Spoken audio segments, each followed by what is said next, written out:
Funny को ज़रा भी अपने माँ बाप का इस रमज़ान के महीने में ख्याल है कि नहीं है, ये डब्बा के इस व्लॉग से पता लगता है। आज की चर्चा में आपका स्वागत है।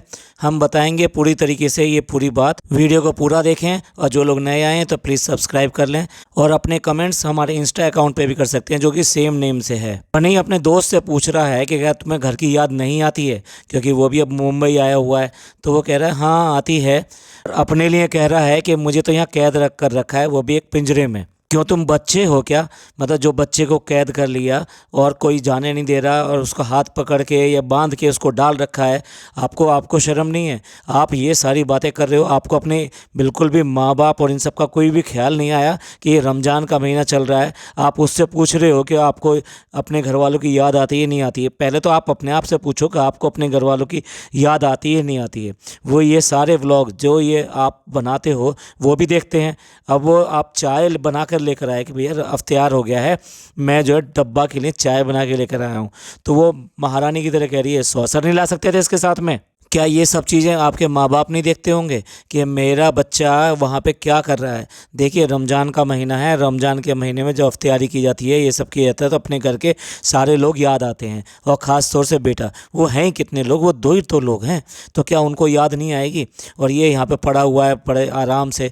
लोग बाग रमज़ान के महीने में हो सकता है छुट्टियाँ लेकर भी कई बार अपने घर आ जाते हैं कि रमज़ान रखेंगे, अपने घर वालों के साथ में रखेंगे। लेकिन यहाँ इसको कोई परवाह नहीं है। आपको कहीं से भी कुछ भी दिखाई देता है, बड़ी मस्ती आ रही है, खाना पीना सब कुछ चल रहा है और खूब दबा के चल रहा है। इतना दबा के चल रहा है कि तबीयतें खराब हो रही हैं। रमज़ान का तो इन्होंने दूसरा ही मतलब निकाल रखा है। देखिए आप इस ब्लॉग को देखिए, इसमें साफ दिखाई देगा। अफ्तियारी करिए, अफ्तियारी करने के बाद में चाय वगैरह पिए और उसके बाद में निकल गए हैं मार्केट में।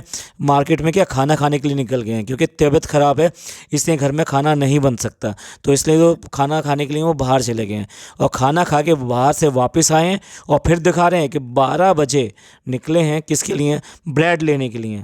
डॉटर खाला को ब्रेड चाहिए, इसके लिए वो ब्रेड लेने के लिए निकले हैं रात के 12 बजे। अब रात के 12 बजे ब्रेड लेने के लिए निकले हैं तो 1 बजे तक वापस आए होंगे। उसके बाद में इंस्टा का काम शुरू हो गया है। तो कुल मिला के ये है कि सहरी के टाइम तक ये इनका डेली का रूटीन है। जो जनाब का जो व्लॉग आया है अभी अभी, उसमें भी वो जो नान है वो कह रहा है कि सारी रात जागते हैं। वो पूछ रहे क्या करते हो, तो कह रहा है इबादत करते हैं। इबादत करते हो? यही सब खाना पीना चलता रहता है तुम्हारा। कभी तुमने रात की इबादत अगर करते होगे ना तो सबसे पहले दिखाओगे। एक नमाज को तो सबसे पहले दिखाते हो, तो क्या इबादत को नहीं दिखाओगे? तो कुल मिला के ये है कि रात भर जगते हैं और उसके बाद में सहरी खाते हैं और सहरी खा के सो जाते हैं। फिर 2 बजे उठते हैं और 2 बजे से 4-6 बजे तक ये जो 4 घंटे का टाइम है, बस सिर्फ इतना रोजे का टाइम काटते हैं। बाकी सारा का टाइम इनका सो के कटता है। देखिए आप इंस्टा के काम कर रहे हो, ये सब काम कर रहे हो, ये सारे काम आपके दिन में भी तो हो सकते हैं, लेकिन तब नहीं। तब ऐसा करोगे तो हो सकता है आपको रोज़ा लगे और हो सकता है आपकी जो जो सहन शक्ति है, आपकी जो बियरिंग पावर है, आपकी जो सब्र की जो इंतहा है, वो अल्लाह जो चेक करना चाहता है कि सब्र जो है मैं देखना चाहता हूँ। तो ये जो रोज़ा होता है ये होता है डिसिप्लिन का, होता है सब्र का होता है। तो आपका सब्र वहाँ पे चेक हो जाएगा और आपको डर है कि शायद वो आप उसमें फेल हो जाओ। तो इसलिए रात भर तो बैठकर आप सारे काम अपने निपटा लेते हो, मस्ती कर लेते हो, चैलेंज कर लेते हो, जो करना होता है वो कर लेते हो और दिन भर आपको सोना है और सोने के बाद में उठ के सिर्फ जो है फिर अफ्तियारी की तैयारी करनी है, खाना है और फिर दोबारा लग जाना है। तो ये कैसे रोजे आप रख रहे हो भाई? ऐसे भी कहीं रोजे होते हैं कि सारा दिन सो के और वापस खा के रोज़ा पूरा हो गया। ऐसे रोजे अगर कहोगे तो पता नहीं कितने लोग और कितने कितने पूरे पूरे साल भी रख लें ऐसे रोजे। तो फिर रमज़ान के महीने की तो इतनी बरकतें हैं कि अगर सारी बरकतें आप जान लें तो आप ये कहोगे कि रमज़ान का एक ही महीना क्यों आता है, साल में इससे ज़्यादा महीने आने चाहिए। पिछले व्लॉग में डब्बा महारानी कहती हैं कि ये पैंट जो पड़ी है ये तुमने फैलाया है, यानी बेडरूम में पूरा बेडरूम साफ पड़ा है, एक पैंट पड़ी हुई है तो उसके ऊपर उसको डांट लगा दी। और अब देखो जो इस व्लॉग में वो अपना वो रूम दिखा रही है कितना बुरी तरह से फैला रखा है। अब क्या हुआ, मतलब दूसरे के लिए ही है ये सब चीज़ें, असल में दिखाने के लिए, कंटेंट के लिए ये सब चीज़ें यूज़ की जाती हैं। और लोग बेवकूफ़ हैं जो इन चीज़ों को समझ नहीं पाते, इसका अंतर नहीं समझ पाते। अगर कोई आदमी अच्छा है, किसी को सफाई पसंद है तो हर समय पसंद है। ऐसा नहीं है कि एक बार सफाई पसंद है उसके ऊपर लेक्चर दे दिया और दूसरी बार उसको गंदा करके दिखा दिया। एक और इम्पॉर्टेंट बात नोट करने वाली, जो है डब्बा की तबीयत ख़राब है और बताया गया है कि वो उल्टी हो गई है उसको, फिर वो ऐसे निढाल होकर बिल्कुल ऐसे सुस्त होकर लेट कर भी दिखा देती है और वो भी पैम्परिंग कर रहा है। आज उसकी बार बार कह रहा है कि तबीयत ख़राब है, आज उसकी तबीयत ख़राब है। जानबूझकर ये लोग इंडिकेशन देते हैं इस बात का कि लोग बाग ये बात करें कि वो प्रेग्नेंट है कि नहीं है। ये सारी बातें जानबूझ के जो व्लॉग में छोड़ते हैं। ये डब्बा और मैडम दोनों एक दूसरे से कम नहीं है, कभी वो चाल चलती है कभी ये चाल चलती है, और कुल मिला के ये है कि बेवकूफ़ बनाते हैं और कोई ना कोई बात ऐसे छोड़ते हैं जिसके ऊपर की लोग बात करें और ये ज़्यादा व्लॉग जो ट्रेंड में आना शुरू हो जाए। फ़नी का जो दोस्त आया है ना, उसकी हम फ़ोटो लगा रहे हैं। ये फ़ोटो देखिए, इसके दांत देखिए सारे के सारे। आपको खुद मेरे को कहने की ज़रूरत ही नहीं है वो कितना बड़ा गुटखा किंग है, आपको बिल्कुल समझ में आ जाएगा। तो गुटखा किंग ने क्या किया, अपना गैंग इकट्ठा किया है और ये सब जो है गुटखा किंग वाला गैंग जो है बस यही अपने दांत और इनके सबके देख लो, मतलब पूरा एक गैंग है और क्या करता है, यही काम करता है सिर्फ और सिर्फ। यही वजह है कि गुटखा किंग को आज तक भी भाभी भैया के घर में मान्यता नहीं मिली है, एक्सेप्टेंस नहीं मिला है। भाई ध्यान से देखिए कि कितने कपड़े हैं जो कि इंस्टा के ये दिखा रही है। ये इतने कपड़े इसको, मतलब मेरे हिसाब से हर वीक इसको इतने कपड़े और ये सब चीज़ें आते हैं और उसके बाद में भी इसकी शॉपिंग कभी ख़त्म नहीं होती। और जो भी आते हैं ना वो बहुत ही खूबसूरत और बहुत अच्छे आते हैं और नए स्टाइल के और नए फैशन के आते हैं। उसके बाद में भी भैया इनकी शॉपिंग वगैरह ख़त्म नहीं होती। अल्लाह को भी हिसाब देना है, कुछ तो शर्म करो। फ़नी मेकअप के ब्रश से ड्रॉर साफ कर रहा है और जब डब्बा उसको बोलती है तो वो क्या जवाब देता है, भाई हद है जवाब की भी।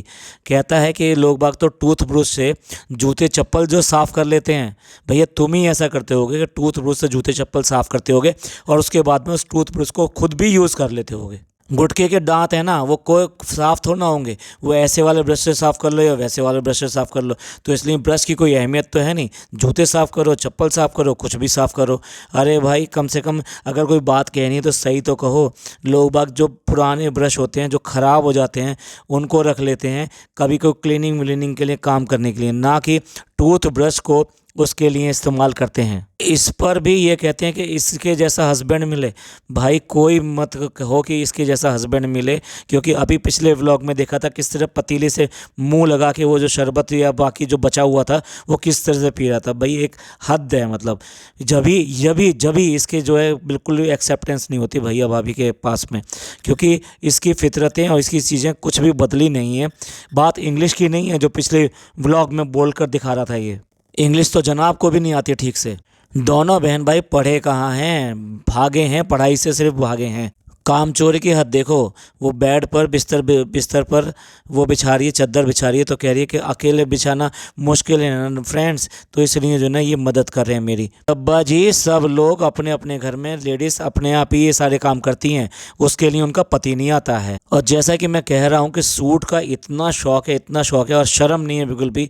अपने माँ को सूट को देखती है, भाई कोई दूसरा होगा तो बहुत तारीफ़ कर देगा कि आप बहुत अच्छी लग रही है, सूट आप पे बहुत अच्छा लग रहा है, ठीक है, ना कि ये वाला सूट मेरे लिए क्यों नहीं और मेरे लिए क्यों नहीं लाए। हर सूट को देखकर उसको ऐसे जीभ लपलपाती है। भाई ये लड़की कभी बड़ी हुई ही नहीं है। इसकी माँ और इन सब लोगों ने इतना पैम्पर किया है इसको कि ये बड़ी हो भी नहीं सकती। आज ये 32 साल की है तो 48 साल की हो जाएगी तब भी ये ऐसे ही काम करेगी, क्योंकि घर के अंदर सारे लोग यही ट्रीट करते हैं इसको और यही पसंद है इसको। अब रमज़ान के महीने में बालकोनी का मेकओवर करने की बात करें, अरे कुछ शर्म करो। लोग बाग जो ना रमज़ान की तैयारी रमज़ान से पहले करते हैं और सारी तैयारियां पहले करके रखते हैं, चाहे घर की सफाई हो या मेकओवर करना हो, कुछ भी करना हो, जिससे कि पूरा वक्त सिर्फ रमज़ान को दिया जाए, क्योंकि रमज़ान का महीना दोबारा नहीं आएगा। आप इस महीने में सारे काम कर लो, मेकओवर भी कर लो, पेंट भी कर लो, कुछ भी कर लो, लेकिन जो वक्त आप इसमें बर्बाद कर दोगे वो वक्त दोबारा आने वाला नहीं है। अब ब्रेड रोल बनाने के लिए बैठी है कि बच्चों का खेल लेकर बैठी है। पुदीना जो है वो पीसा जाता है, ना कि उसको चॉप किया जाता है। उसको चॉपिंग के अंदर डाल के और ऐसा कर दिया, फिर कह रही है अब ये कैसे निकलेगा फ्रेंड। ऑयल में अगर वो ब्रेड पकौड़े डाल रही है तो डालने का तरीका देखो भैया, जिस तरह से ये डाल रही है ना, अगर इस तरह से लोग बाग डालने लगे ना तो एक आध ब्रेड पकौड़ा डालते समय तो जल जाएगा आदमी, तेल उछल के जब नीचे आ जाएगा। फिर इस बेअकल को तो देखो कि आलू मैश करने हैं तो उसके लिए जो उबलते हुए आलू हैं ना, उनको ही मैश करना चालू कर दिया। अरे इतने गर्म आलू अगर करोगे तो तुम्हारे हाथ में तो लगेगा ही लगेगा। और वैसे भी काम कुछ किया हो तो आदत हो, थोड़े बहुत गर्म तो जो है ऐसे ही मैश कर दिए जाते हैं आसानी से। घर की लेडीज़ ऐसे ही कर देती हैं। कभी किसी को नहीं बुलाया कि भाई आओ जरा मेरे आलू जरा मैश कर देना। भैया तुम्हारे से तो बस जो भी काम करना है ना उसका खेल बना देना है, उसका तमाशा बना देना है। अब ब्रेड में स्टफिंग भर रही है तो वो बाहर निकल आई। अब उसके ऊपर भी वो चिल्ला रही है, फ्रेंड्स ये तो खुल गया। अरे कुछ तो काम सीख लो, ढंग से काम सीख लो। घर के अंदर और भी लोग हैं, उनसे पूछ लो कि कैसे काम होता है। लेकिन नहीं, ये सारी चीज़ें ऐसे बच्चों की तरह बनानी है और फिर उसको रो के दिखाना, ये सब दिखाना, और बाकी सब पैम्पर करने में लग जाते हैं। अरे नहीं हो जाएगा, ऐसे कर लो वैसे कर लो, यही सब करते रह जाते हैं। डब्बा का कुछ ब्लॉग हो और ये सब ड्रामे ना हो, ऐसा तो कोई हो ही नहीं सकता। चलिए मिलते हैं अगले पॉडकास्ट में। ये पॉडकास्ट आपको अच्छा लगा हो तो प्लीज़ लाइक कीजिए, सब्सक्राइब कीजिए और शेयर कीजिए। अपने लोगों का ख्याल रखिए, खुश रहिए। थैंक यू, धन्यवाद, शुक्रिया।